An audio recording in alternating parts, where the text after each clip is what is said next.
윤석열 정부 출범 이후 첫 고위 당정협의체 결과를 발표를 했습니다. 민생이 최우선 현안이라는 데는 공감대를 가졌다. 따라서 2차 추경을 신속하게 집행을 하고 8월 중 추석 민생 대책 역시도 선제적으로 마련하겠다. 관련된 입법 처리도 함께 하겠다라는 내용을 이야기를 했습니다.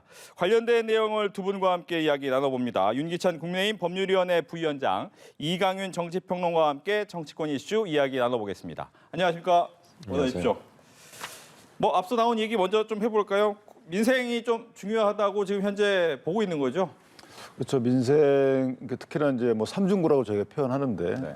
그러니까 특히나 이제 물가 같은 경우에 물가가 저렇게 계속 올라가게 되면 취약계층이 큰 타격을 입기 때문에요. 그 취약계층을 저희가 보조하는 이런 여러 가지 행정적 조치 또는 입법적 조치가 필요한 사항이다. 그래서 당정 간의 협의를 통해서 입법적 조치 수행을 위해서 좀 긴밀히 협조하자 이런 취지로 이해를 했습니다. 예, 어떻게 들으셨습니까? 예, 열심히 준비하시고 그랬을 텐데 조금 고깝게 들리실지 모르지만 말의 성찬이 너무 화려하다. 그다음에 왜 이런 걸 지금 위기의식을 갖는지 모르겠어요. 제가 윤 대통령이 본인의 대통령 고유 아젠다로 경제 문제를 설정하는 게 참 좋겠다. 취임 초기에 그런 말씀 드린 적이 기억이 납니다.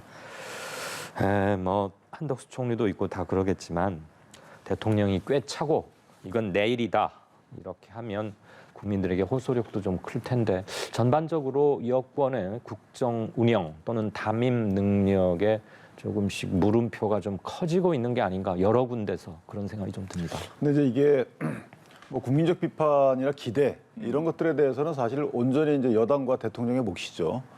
그런데 어쨌든 현재 경제 위기가 이게 외생적 변수에 의해서 생긴 거이거든요. 예를 들면 물가가 높아지는 이 부분도 사실은 또는 이제 인플레이션이라고 저희가 표현하는데 통틀어서 보면 이 인플레이션의 원인이라는 것이 돈이 많이 풀려서라기보다는 그러니까 소위 말하는 유동량이 많아서 그것으로 일어난 돈의 가치 하락이라기보다는 물품의 고유 가격이 상승하는 거였어요. 그러니까 저희가 프라이스 인플레이션 그러는데 그것을 해결하기 위해서 금리로도 또 사실은 접근하기 어려운 부분이 없지 않아 있습니다. 거기다 이제 환율 부분이 수출과 또 연관되는 부분도 있어서 상당히 고차원 방정식이에요.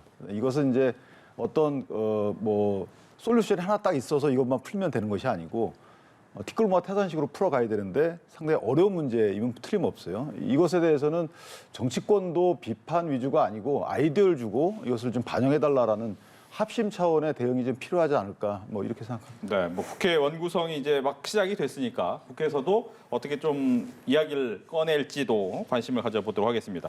이제 본격적인 이제 현안 이야기, 정치권 이야기 나눠볼 텐데요. 오늘 가장 많이 나온 얘기 중에 하나가 대통령의 순방에 민간인이 따라갔다라는 부분이었습니다. 하지만 대통령실에서는 수행을 하지 않았다라고 이야기를 했는데 조금은 의아한 해석이긴 합니다. 어떻게 들으셨는지요?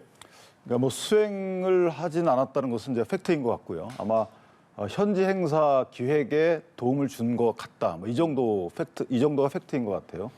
다만 이제 민간인이 공무와 관련돼서 여러 가지 도움을 줄 수는 있죠. 네.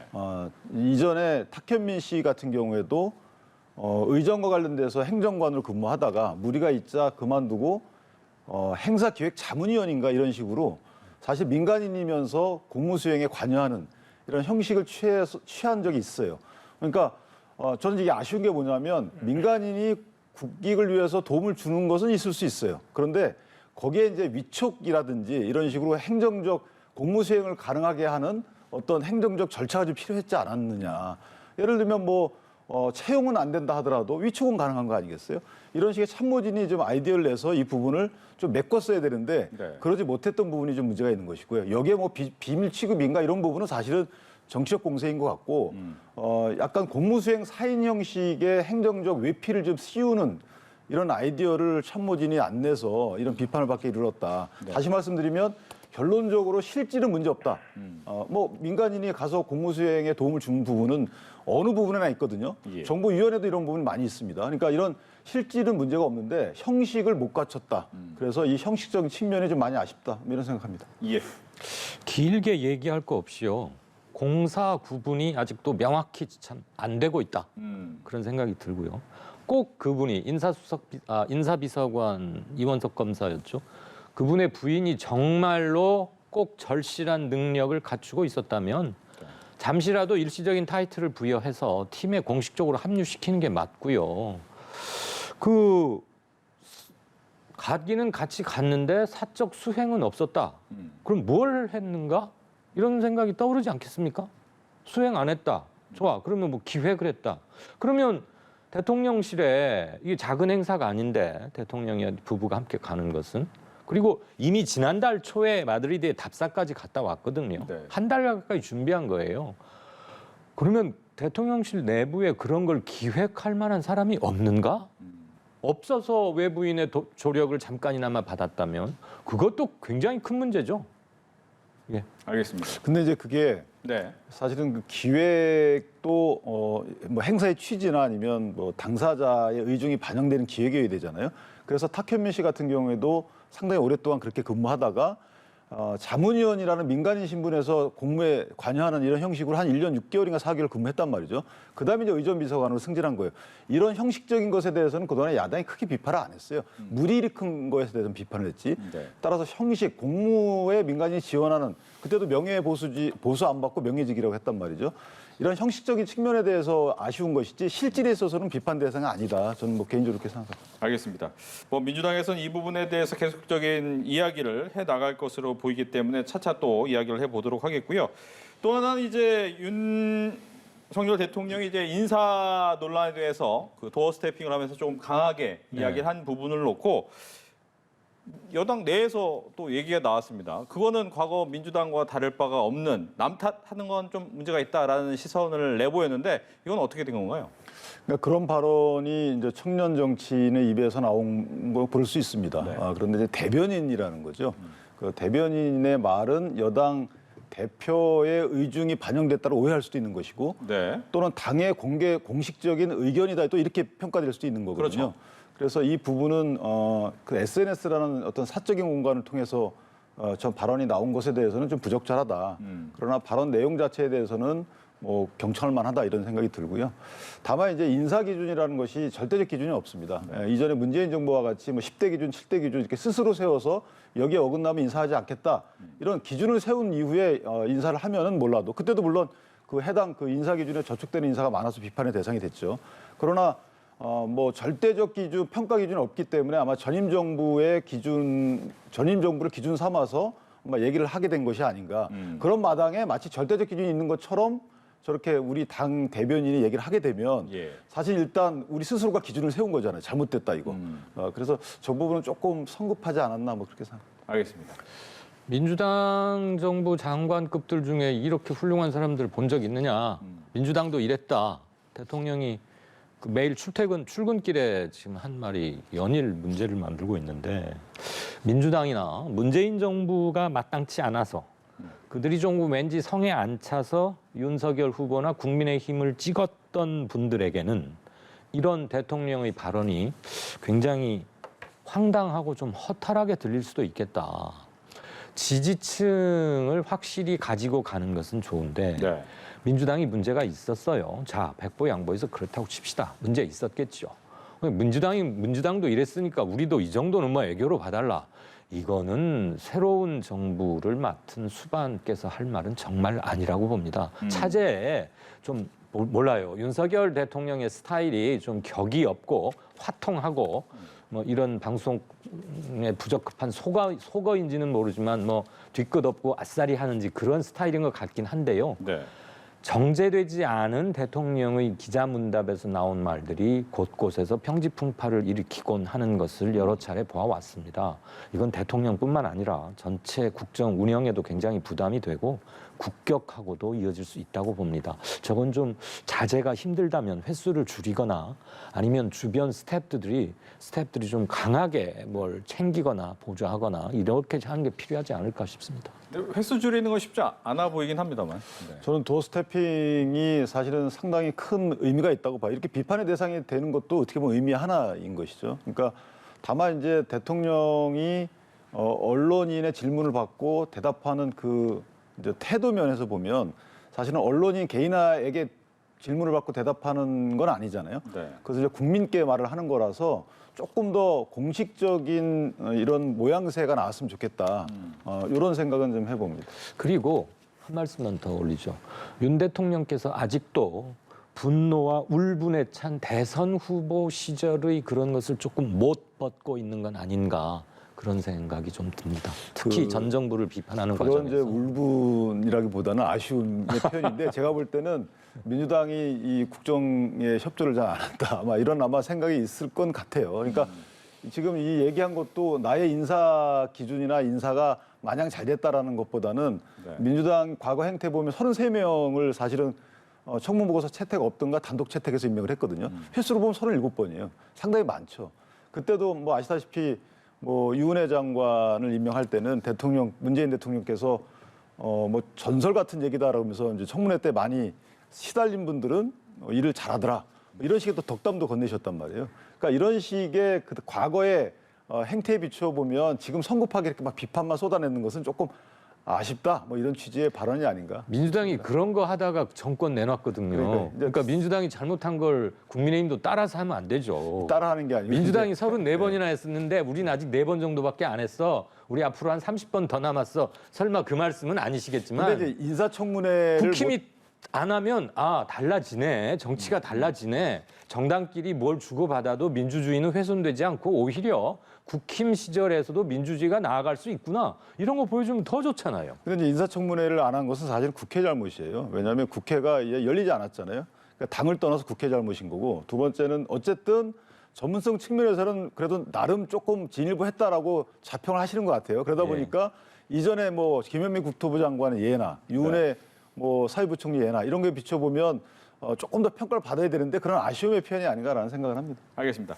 지금 막 들어온 소식 중에 일부만 들어왔기 때문에 제가 끝까지는 아직 확인할 수는 없습니다. 홍장표 KDI 원장이 다른 의견에 귀를 닫으면 KDI 원장으로 남을 이유가 없다라고 이야기를 했다라고 들어오면 아마 내용상으로는 KDI 원장에서 내려오는 수순이 아닌가. 2학기 때 이제 수강을 받겠다라고 얘기도 나온 걸 보면 그쪽 수순으로 나간다라고 얘기를 하지만 그동안 이제 뭐 여당 입장에서는 소득주도 성장을 주도했던 홍장표 KDI 원장은 우리 정부와 맞지 않는다라는 입장을 좀 많이 밝혔기 때문에 압박을 많이 했다라고 생각도 되고요. 여기에 대해서 먼저 좀 이야기를 해보실까요?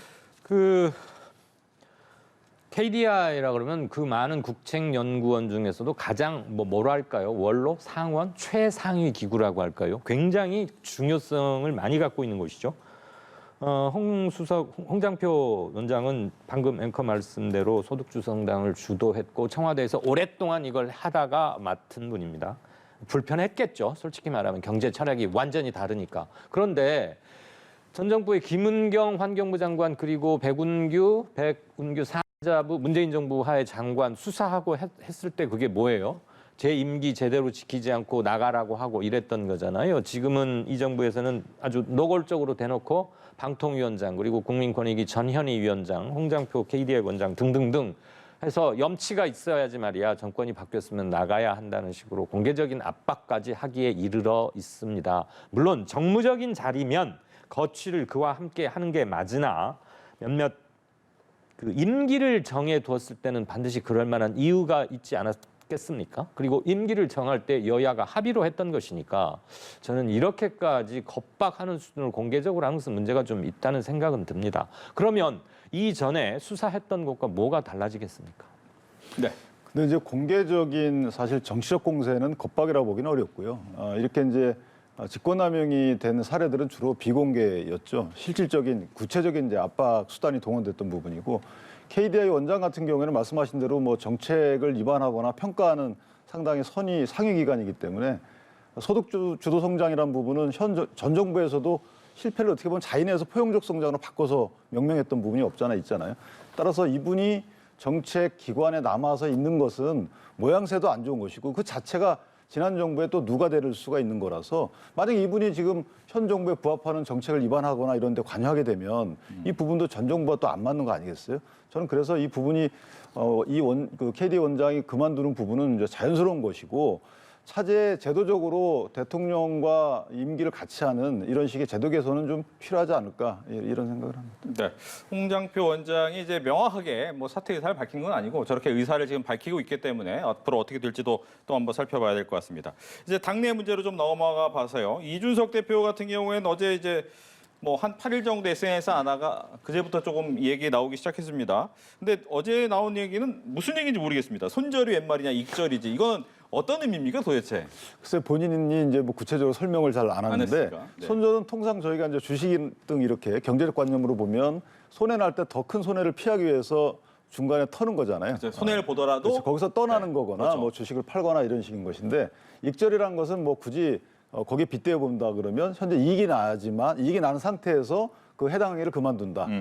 해당 그 행위를 주식이든 뭐든 이런 식의 이제 해석이 가능하다면 네. 제 추측컨대는 아마 이제 징계라는 것이 늘 이준석 대표가 그래 왔어요. 내가 구체적으로 그렇게 어떤 행위를 해가지고 당에 어떤 손해를 입혔냐. 지방선거 승리했고 대선 승리했는데 무슨 손해가 났냐. 이런 식의 말씀을 해왔거든요. 거기에 빗대어 본다면 당에 유해한 행위를 하거나 민심 위반을 초래해야지만 징계 사유가 된다. 그런데 익절이기 때문에 지금 이익이 나는 상황이기 때문에 당에 유해한 행위를 하지 않았다. 네. 고로 나는 징계 사유가 없다. 뭐 이런 취지의 주장을 담은 게 아닌가라는 생각을 합니다. 그러니까 내일 이제 남은 윤리위를 앞두고 본인의 의사를 좀 내비친 게 아니냐라고 굳이 해석을 하자면 네. 어떻게 해석하십니까? 예, 다른 사안에서는 늘 똑부러지게 누구도 오해나 오독의 여지가 없게 말을 하고 글을 써온 분이 이준석 대표잖아요. 그럼 손절 이 말 도저히 이해가 안 가고 익절?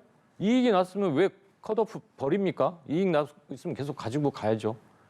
손절은 손해를 봤지만 더 이상의 추가 손실을 보지 않기 위해서 던지거나 없앤다는 거잖아요. 네. 이익을 잘 나고 있으면 계속 키워가야죠. 왜 절을 해요? 그건 잘 모르겠고. 이제 내일입니다. 내일 또다시 징계를 미룰지 어떨지 모르겠는데 일반 형사 사건 중에서도 아주 국민의 관심을 집중시키는 미제 사건이 아닌 한 발표된 지 8개월째 들어가는 사건이 없습니다. 이게 작년 12월에 가로세로 연구소 무슨 변호사가 이렇게 폭로해가지고 해가지고 지금까지 왔잖아요. 이거 사실관계 밝히는데 웬 수사를 이렇게 오래 합니까? 성상납이 있었는지 없었는지 밝히는 게 전혀 어려울 것 같지가 않은데 8개월 동안 이러다가 본인의 무슨 명예로운 퇴진을 위해서 내일 안 할 수도 있다 이런 말까지 슬쩍 한 자락 깔고 나오는 걸 보면 도대체 그 항아리 속에 뭐가 들어있길래 저렇게 오래 저러나. 그래서 국민들이 궁금해하는 그것이 저는 어마어마한 계상하기 힘든 손해가 아닌가 싶습니다. 이미 손절이 나도 크게 대량 손실이 나 있는 상태가 아닌가 합니다. 알겠습니다. 더 하실 말씀 있으십니까? 없습니다. 알겠습니다. 그렇다면 이제 윤리위 같은 경우에 이렇게 질문 드릴게요. 윤리위에서 이번에도 연기가 될 가능성은 있습니까? 글쎄요, 뭐 이게 이제 연기가 윤리위원장이 결정하는 것이 아니고 윤리위원들이 회의를 하는 걸로 알고 있어요. 예를 들면 뭐 의견 청취를 위한 회의를 또 하는 것이고 결정을 위한 그 사건이 성숙이 됐으면 결정을 위한 또 회의를 하고 이런 식으로 회의를 해서 만약에 거기서 의견이 도출이 안 된다 그러면 뭐 연기할 수도 있는 것이죠. 그래서 그것이 딱 정해진 건 아니지만 개인적으로 연기할 만한 특별한 동의는 없지 않겠는가. 예를 들어서 이준석 당대표가 소명을 위해서 출석하지 않으면 연기를 해야 할 수 있는 것이죠. 그런데 만약에 출석해서 소명 절차를 진행하게 되면 특별히 연기할 만한 동의는 크지 않다 이렇게 전망이 됩니다. 네.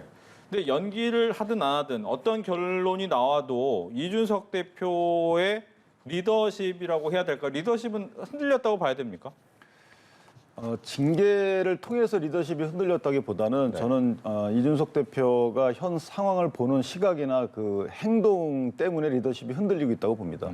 그러니까 이준석 대표가 본인과 관계된 측근, 본인이 뭐 관여를 하지 않을 수도 있죠. 않았을 수도 있습니다. 그런데 본인 측근이 어떤 행위를 했으면 보통 일반적인 우리 정치문법은 송구하다.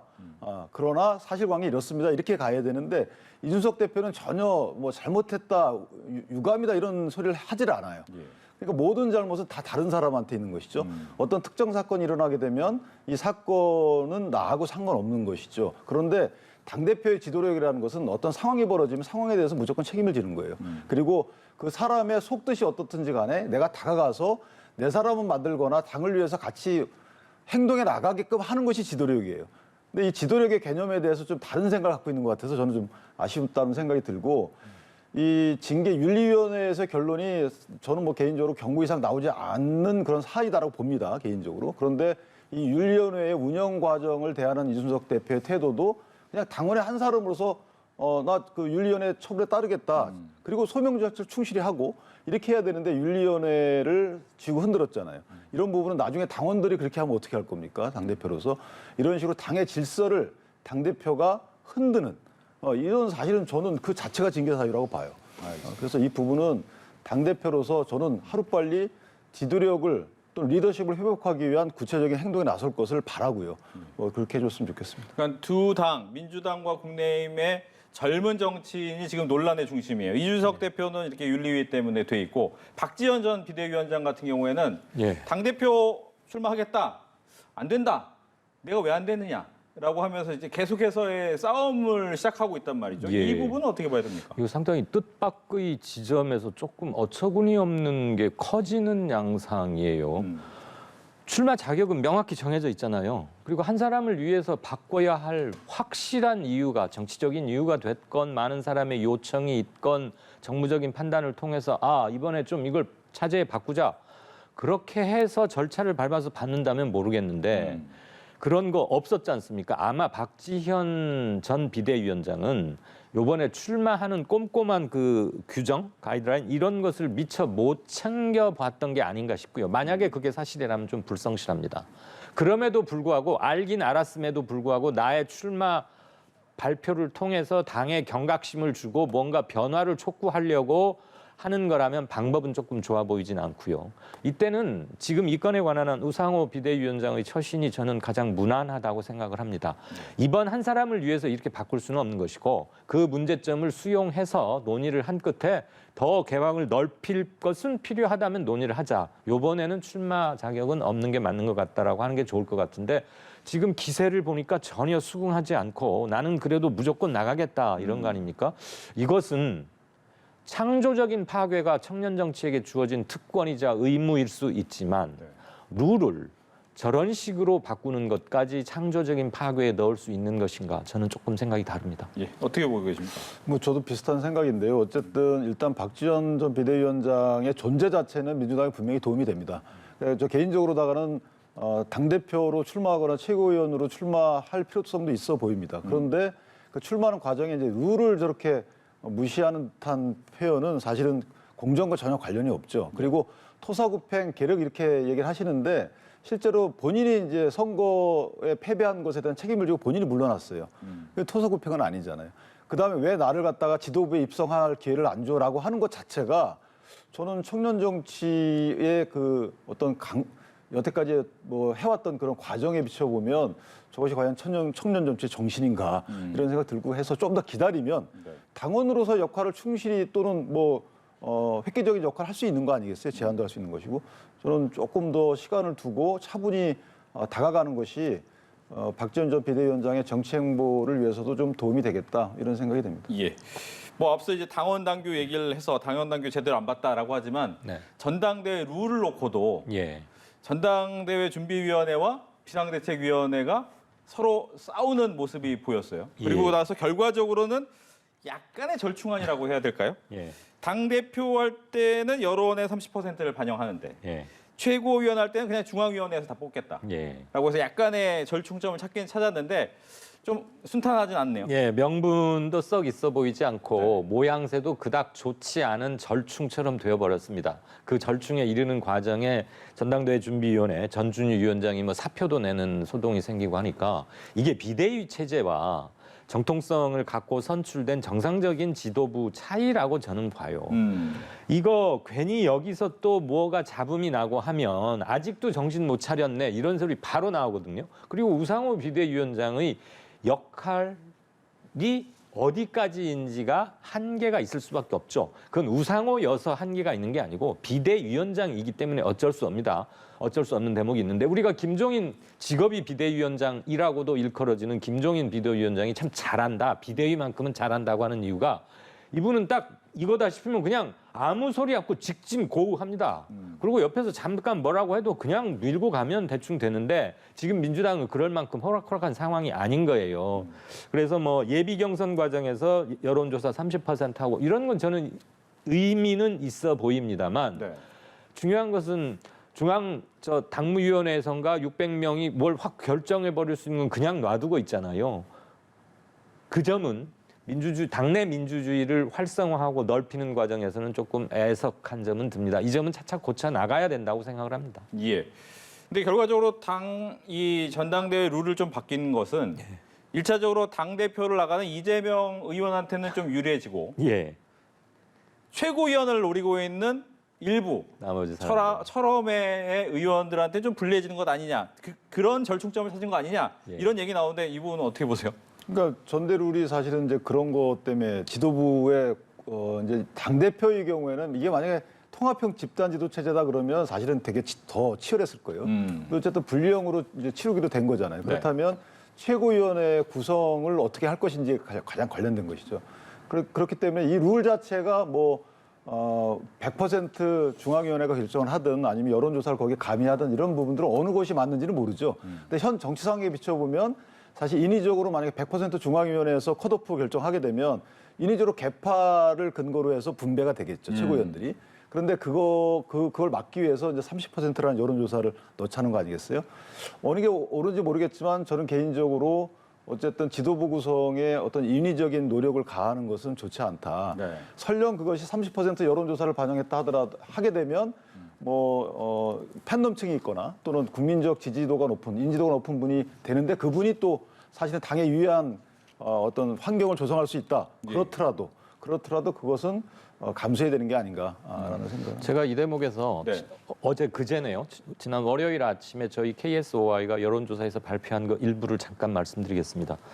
개요는 따로 너무 길긴 한데 전체 시민을 상대로 민주당 차기 당대표로 누구가 되면 좋겠습니까? 여쭤봤더니 약 35%가 이재명 1위였어요. 2위 박용진 한 17%를 조금 넘겼습니다. 더블 스코어 이상 차이가 있었고요.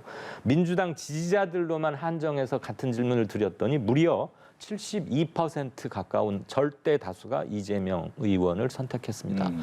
이재명 정도의 이름값과 대선 후보 직전, 불과 넉 달 전까지 그는 유력한 대선 후보였죠. 네. 대선 대통령이 될 수도 될 몇 번 하기도 했고 이런 정도면 룰 디테일한 게 어떻게 된다고 해서 유분리를 논하는 것 자체가 저는 정치적으로 큰 의미가 없어 보인다. 디테일한 것은 웬만큼 넘어가더라도 이재명 정도면 그런 걸 극복할 수 있어야 그의 정치력이 진짜인 것이고 그의 리더십도 그렇게 나오는 것이지 전당대회 룰을 어떻게 하느냐에 따라서 이재명에게 유리하다 불리하다라고 나오는 것 자체가 좀 점스러운 것 아닌가 그런 생각. 근데 사실 최고위원회 구성은 의미가 있어요. 왜냐하면 최고위원회 구성과 관련해서 저렇게 치열하게 싸우는 이유는 사실 공천권이잖아요. 그렇죠. 공천권 배분 문제인데 거기에 이제 공직자 후보 검증위원회 이런 것들이 아마 있을 거예요. 그런 그 공직자 후보 검증위원회의 역할, 이게 동의기관이냐 아니면 그냥 패싱기관이냐 이런 것들과 관련해서 최고위원회에서 사실 수적 우위가 어느 쪽으로 갔느냐에 따라서 상당히 다양한 형태의 역할이 나올 수 있거든요. 그렇기 때문에 최고위원회의 역할과 관련된 또는 구성의 수와 관련된 치열한 수다툼이 아닐까 이런 생각이 들어요. 그러니까 그런 연장선상으로 봐야 될까요? 임종석 전 비서실장이 이재명 의원, 송영길 전 이제 후보죠, 서울시 후보 둘 다 책임 있는데 나오는 건 말 되냐? 이러면 안 된다라고 어떻게 보면 브레이크를 걸어준 거는 이 최고위원이나 여러 등등등에서 이른바 문파의 힘이 좀 더 커져야 된다라는 입장을 내보이는 건 아닌가요? 저도 그렇게 해석합니다. 네. 많은 사람들이 그렇게 느끼실 거라고 생각하고요.